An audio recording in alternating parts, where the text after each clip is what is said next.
കൂട്ടുകാരെ, Calicut university 2ാം semester BCom വിനിമയ മലയാളവും വാണിജ്യരചനയും എന്ന പുസ്തകത്തിൽ നമുക്ക് ഇ.പി. രാജഗോപാലന്റെ വിവാഹ സമ്മാനവും പൂട്ടും തുറപ്പും എന്ന് പറയുന്ന ഒരു വിമർശന പാഠഭാഗമുണ്ട് പഠിക്കാൻ.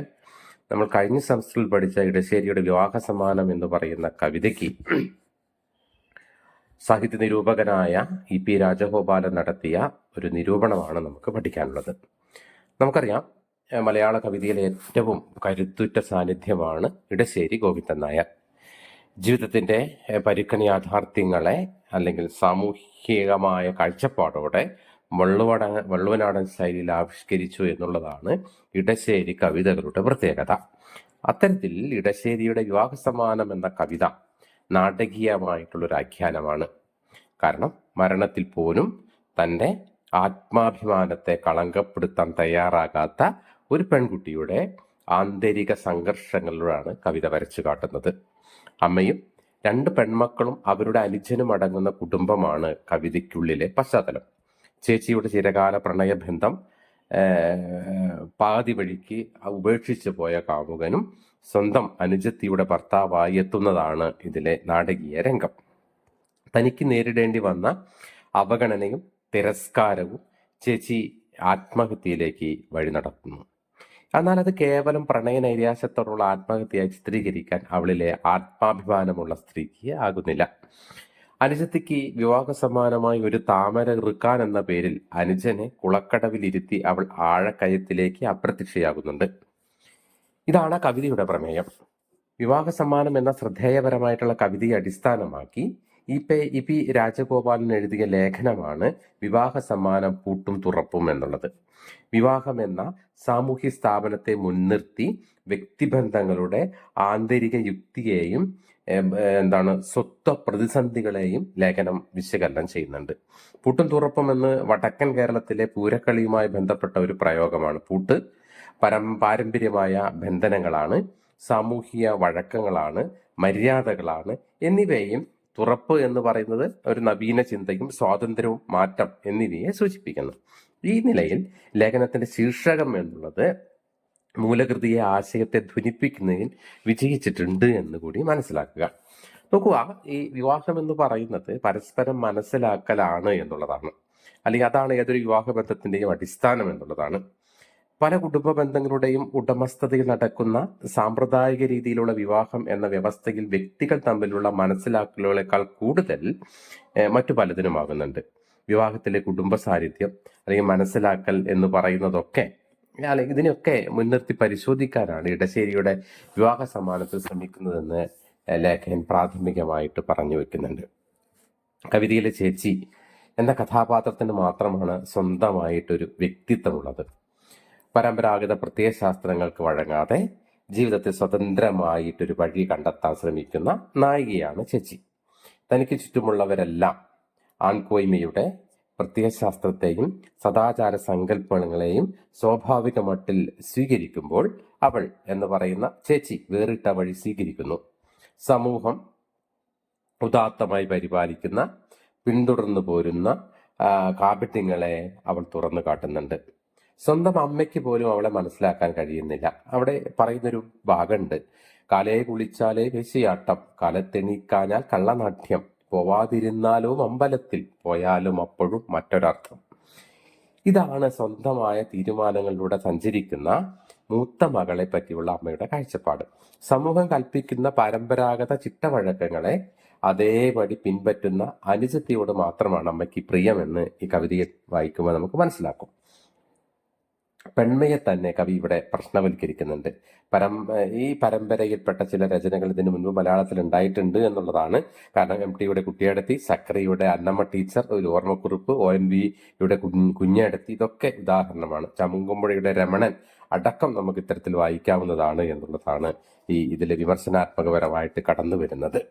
കവിതയിൽ മരണം എന്നുള്ളതൊരു പ്രതീകാത്മകമായിട്ടുള്ള കലയായിട്ടാണ് വരുന്നത്. പ്രതികരണവും പ്രതിരോധവും ആത്മമുദ്രയാക്കിയ ധീരവ്യക്തിത്വത്തിന്റെ അടയാളങ്ങളാണ് ഇടശ്ശേരി കവിതയിലെ സ്ത്രീ കഥാപാത്രങ്ങൾ.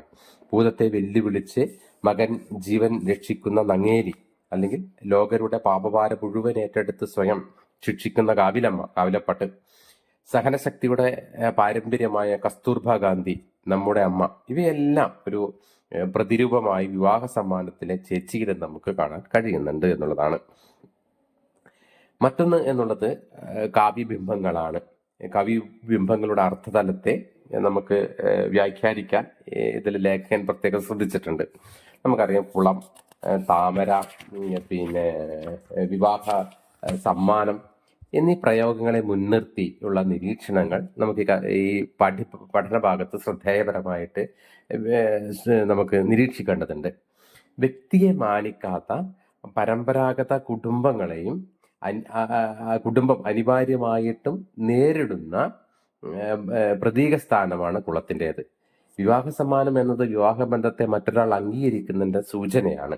ഇവിടെ സ്വന്തം ജീവൻ തന്നെയാണ് വിവാഹ സമ്മാനമായി യുവതി നൽകുന്നത്.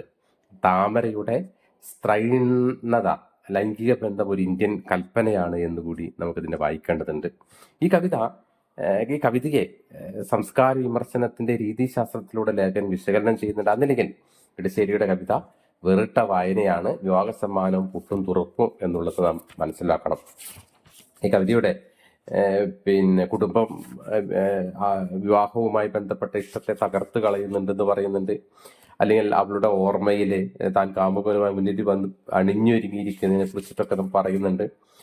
കുളം എന്ന് പറയും ചെറുപ്പം മുതലേ ഈ ചേച്ചിയുമായി ബന്ധപ്പെട്ടുള്ള ആത്മബന്ധത്തിന്റെ കഥ പറയുന്നുണ്ട്.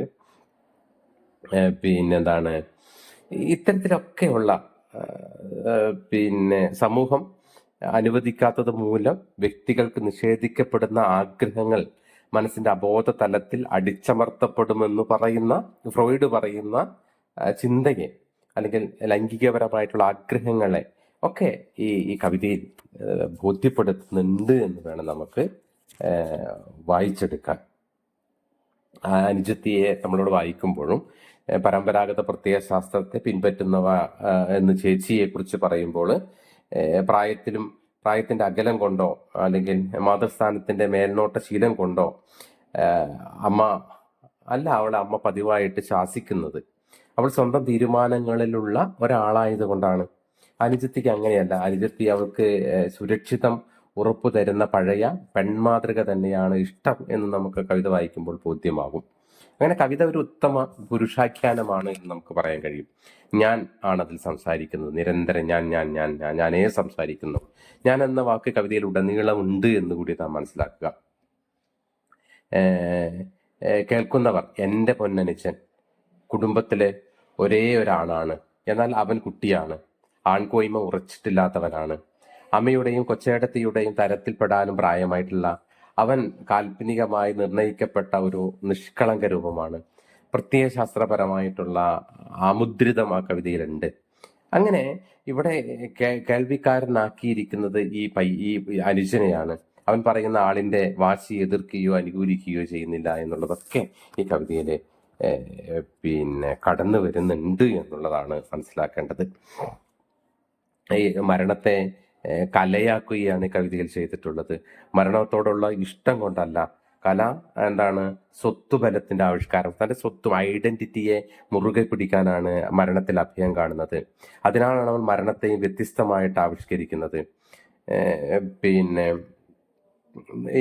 അതുകൊണ്ടാണല്ലോ പോറുക്കാൻ എന്ന വ്യാജേന പോകുമ്പോൾ അല്ലെ, മരണത്തെ മരിച്ചുപോയി എന്ന് പറഞ്ഞാൽ മതി എന്ന് പറയുന്ന അത്തരത്തിലാണല്ലോ അല്ലെ ചേച്ചി കടുത്ത തീരുമാനം എടുക്കുമ്പോഴൊക്കെ തന്നെ ഇത്തരത്തിലുള്ള ഒരു ഒരു ഒരു ബോധം അതിനുള്ളിൽ നമുക്ക് നിറഞ്ഞു നിൽക്കാൻ കഴിയുന്നുണ്ട്. വിവാഹ സമ്മാനം എന്നത് വിവാഹബന്ധത്തെ മറ്റൊരാൾ അംഗീകരിക്കുന്നതിന്റെ സൂചനയാണ് എന്ന് നാം മുൻപ് പറഞ്ഞല്ലോ. ഇവിടെ സ്വന്തം ജീവൻ തന്നെയാണ് വിവാഹ സമ്മാനം എന്നുള്ളതാണ്. താമരത്തണ്ടിനോടൊപ്പം പറിച്ചു നൽകാമെന്നും അപ്പൊ പുതു ദമ്പതികൾക്ക് നൽകണമെന്നും അവൾ അനുജനോട് ആദ്യം പറയുന്നേ ഉള്ളൂ. പൂ പറിച്ചു കൊടുക്കുന്നില്ല അല്ലെ. കുളത്തിന്റെ ആഴത്തിലേക്ക് പോയി ഒടുങ്ങാനുള്ള ഒരു വഴിയായിട്ടാണ് അവൾ അത് എടുക്കുന്നത്. വിവാഹ സമ്മാനമായി താമരപ്പൂ പറിക്കാനാണ് അവൾ പോയത് എന്ന് അനുജൻ പുത്തനായി വന്നൊരു ബന്ധുക്കാരനായ പൊന്നളിയനോട് പറയണമെന്നും അവൾ ആഗ്രഹിക്കുന്നുണ്ട്. അത് അനുജനോട് പറയുന്നുണ്ട്. ഇങ്ങനെ മുൻരംഗം മുൻകൂറായി കണ്ട് ആനന്ദിക്കുകയും ചെയ്യുന്നുണ്ട് എന്നുള്ളത് പകരം വീട്ടലാണ്, സ്ത്രീത്വത്തിന്റെ സ്വത്വത്തിന്റെ അടയാളപ്പെടുത്തലാണ്.